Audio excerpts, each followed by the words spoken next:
Hi, I'm Joe Shelley, AVID Coordinator and Elective Teacher at Fontana High School National Demonstration Site. We've had AVID at our school for 18 years. We currently have about 3,100 students at our school, 460 of which are AVID students.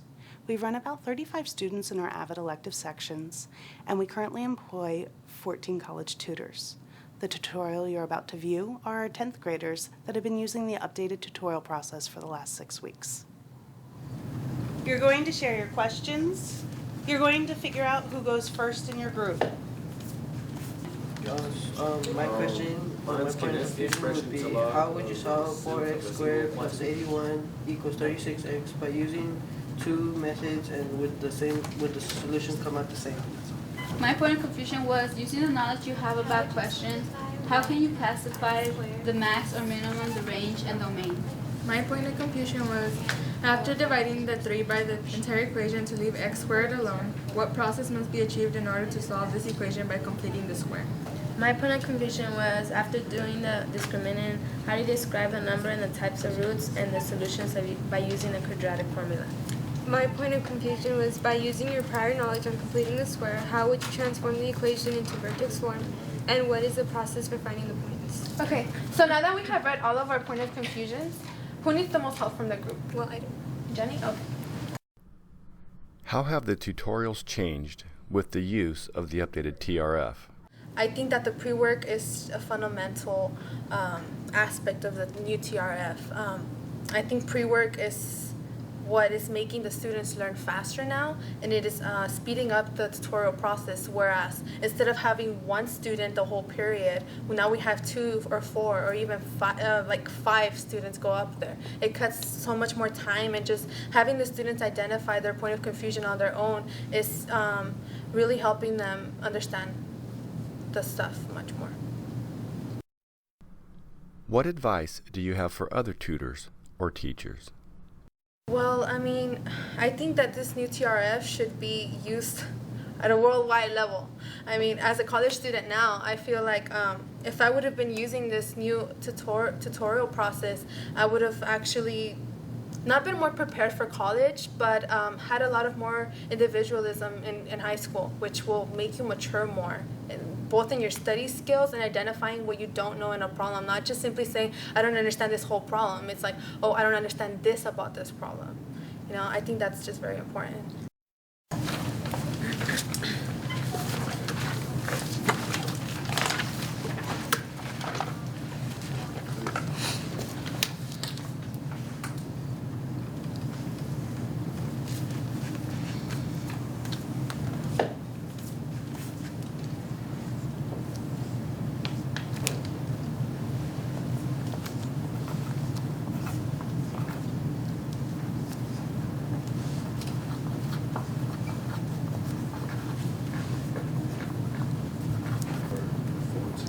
Okay, so Jenny, can you please identify your point of confusion from this question and give your 30-second speech? Okay, well, my question is, by using your prior knowledge on completing the square, how would you transform the equation into vertex form, and what is the process for finding the points? I'm going to work out what I know. I know you're supposed to use completing the square to transform it into vertex form because you need it to be in vertex form to graph. And I know that the first step to graphing after you transform the equation is finding and plotting the vertex. How does the 30-second speech assist your role as a group member? It's helped me because I get an idea of what their problem is and how I can make up questions to help them figure out the answer. But here's where I get lost in completing the square. And do you know how your final answer, the form is going to look like? The vertex form? Yeah. How would an ideal group member assist you as a student presenter during the tutorial process? If they were to be able to help me with anything that I needed help on, even if it was just a simple equation or something really complicated, that they would always be able to help without giving me the answer. This would be the equation that you use to for the vertex form to find the answer to get the vertex, so you could plot on the graph. So in order to go to your vertex form equation, What is necessary in order to go? What steps do you need to do? You need to complete the square, and I know that you have to use one of these numbers to fill in this, but I'm not sure how. Do you have to use some kind of formula? I think I remember it would be negative b over 2, and then we have to find b, and this would be b. Are you sure it's negative b over 2? Do you have it in your notes somewhere? I think so.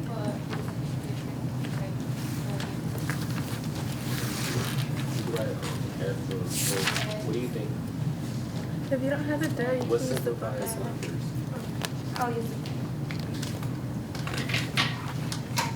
Let the function to y. Oh, it's actually b over 2 squared. It's not a negative. And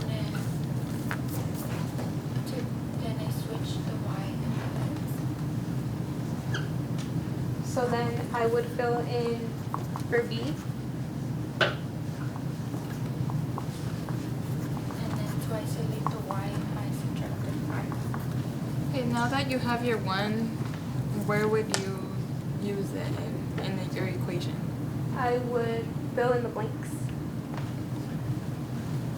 And then I multiply times 4 to make this equal to 1.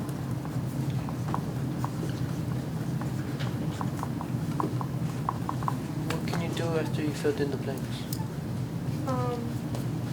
I'm not sure. Can you get your Is there anything you can combine? Oh Can you yeah, guys please check for I arithmetic can combine this. question on it? And then I subtract. Adding and subtracting, right?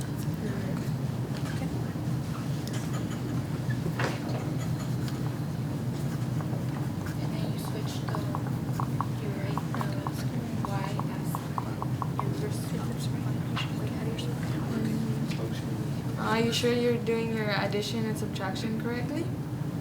Yeah, because I know that when you have a negative and a positive, like here negative 3 plus 1, the 2 would become negative because it's as if you're subtracting, and then the negative comes from the 3 because the greater number gives the symbol to the answer. And so now that you have your equation, do you know if you can factor anything or? Well, I'm not sure, but it's almost looking like this. Why aren't you sure that you can factor out from the equation?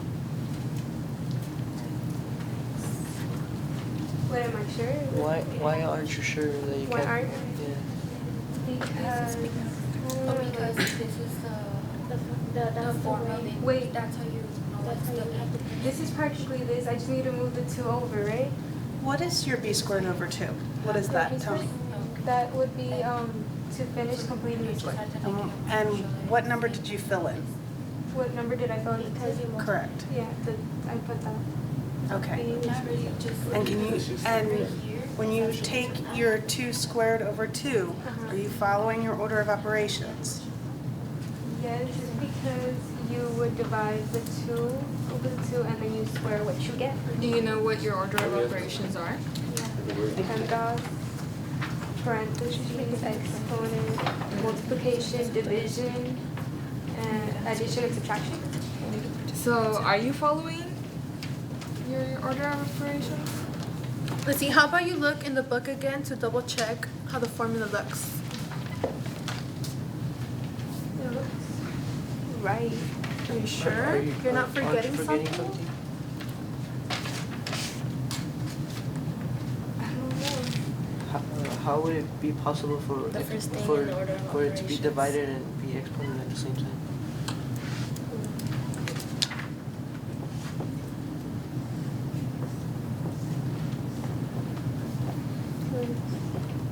You would actually do that this way, and then you square it, and then you would get 1. Good job.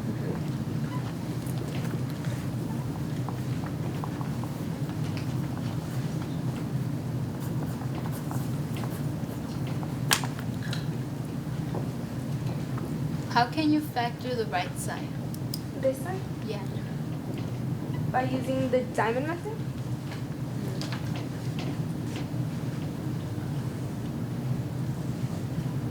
which is when you take the factors of this, which is a 1 times 1, and you take the factors of the last number, which is also 1 times 1, and then you multiply them.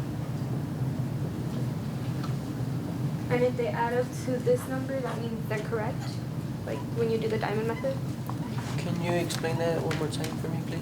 Okay. You take the factors of the first number, where the x squared is, and you put them on the ends of the x, and then you take the factors of the last number and you do the same. Then you would multiply, you would get 1. You multiply the bottom numbers, you get 1. After you multiply, you add, and you should end up with the middle number if they're correct.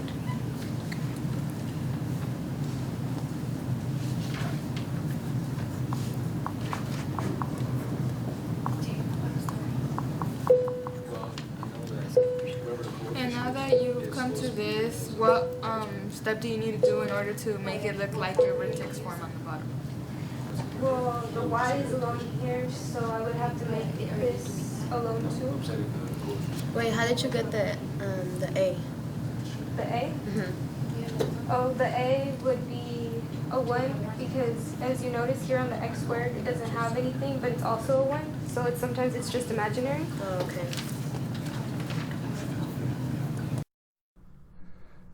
When you are at the board, what are you thinking about when you are trying to clarify your point of confusion? Well, if there's other ways to get to a solution, and if I'm doing everything correctly, or if I need to review more.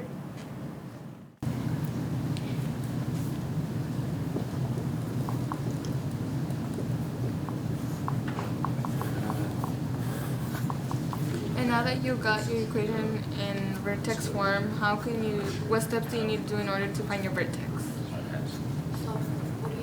The vertex here in this equation is h and k, so then the h here is 1, and the k here is 2, so it would be 1 and 2. Okay, so if it's 2, Are you sure that's your vertex?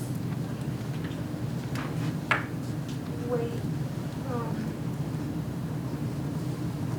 well, here's a negative. I'm not sure if the signs have to do with anything, but our teacher showed us something like that.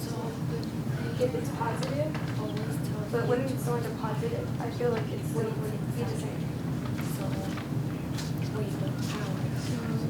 Knowing that, when you're looking at your 1 in your equation, is it still going to be a 1 in your vertex?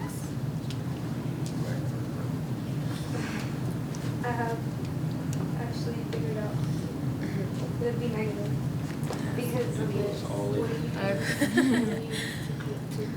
to show that the y is going to Now that you have your vertex, what do you need to do with it? Well, Is there like any other points that you have to find? I know that first I have to plot it because it's the vertex and that's how you start the graph. I would just get stuck on how to find the rest of the points.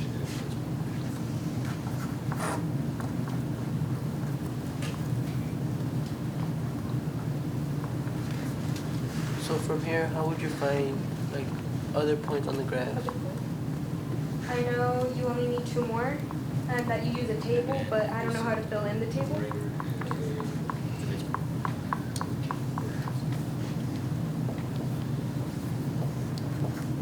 The vertex would be your first point on the table though.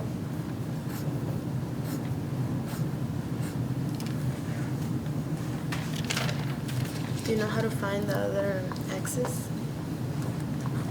Not really. Like, I don't know which numbers to choose to fill in, if I could just choose any or like. And do you know where in what equation you're going to fill them in? This one because I wouldn't have to start all the way over again. What numbers are closer to -1? The close, like around it. Yeah. 0 and then -2. Yeah. What would you do with those numbers since you know they're closer to -1? You would graph it because it's closer and it makes it easier for you. How would you graph it knowing that you don't have no y for it? I have to. Good question. I just have like very aha moment.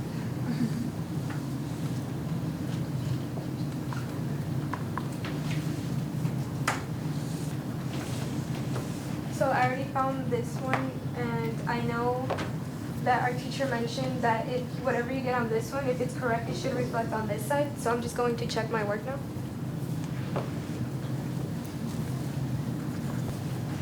So now I just have to graph.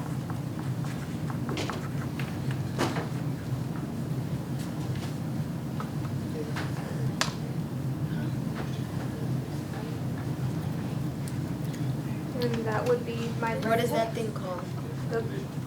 This?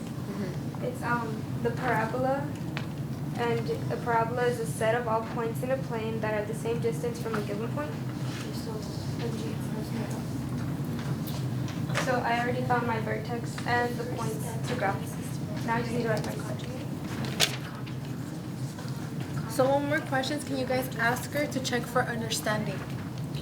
How do you know that your plot points are correct? What can you do to check your answer? By plugging it back into the equation and seeing that they reflect, which a parabola should do, reflect each point. So what equation would you plug it back into? The one that I got after I factored the vertex form equation. How did you use your notes to assist the student presenter?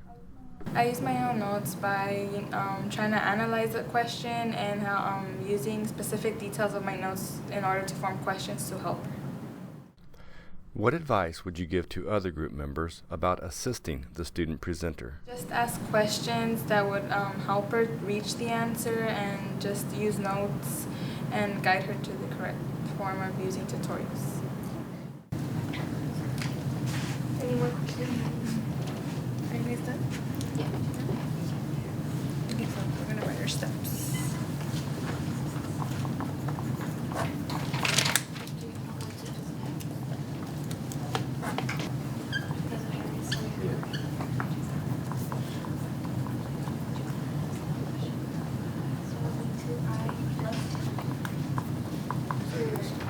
Okay, so can you please read your steps out loud? Step 1, we use completing the square right here. That's how we got to this equation. And then, well, we filled in the blanks. Then we factored the right side of the equation to end up with y minus 2 equals x plus 1 squared. And then you distributed the 2 to the other side so it would look like the equation to graph.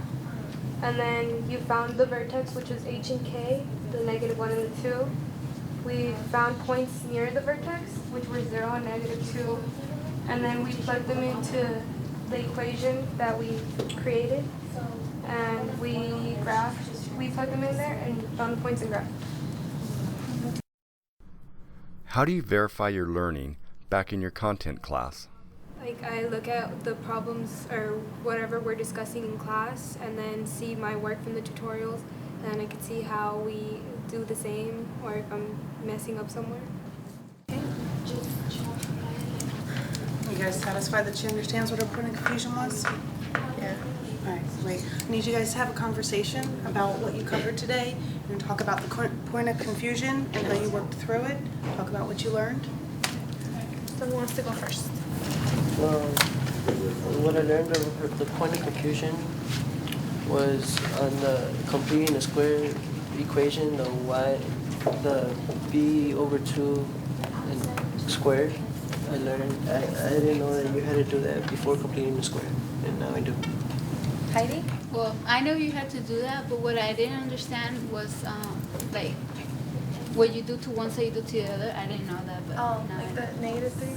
Yeah. The blank? After she got her vertex, I was confused about the table and what points she had to use, but then I figured out that she had to use the nearest numbers that are closest to the vertex. I was confused when where she got the A for the equation on the bottom that much. Because there's an invisible one, right? Okay, so does anybody else need help that they want to go next? How does this tutorial process assist AVID students in becoming college ready? Oh my gosh. Okay, so for example, in my position, when I'm in class and I don't understand something, I actually ask myself, what don't I know about this question? And I will write it down, and then I go to the office hours And then I'll ask my professor, you know what, I didn't understand this about your question. I understood this, but I didn't understand that. You know what I mean? It's just identifying what you know and what you don't know. That is, it'll become like Mother Nature, you know what I mean? It'll just come out natural, like, oh, I don't understand this, you know? It just becomes natural to the student. Matthew? Okay.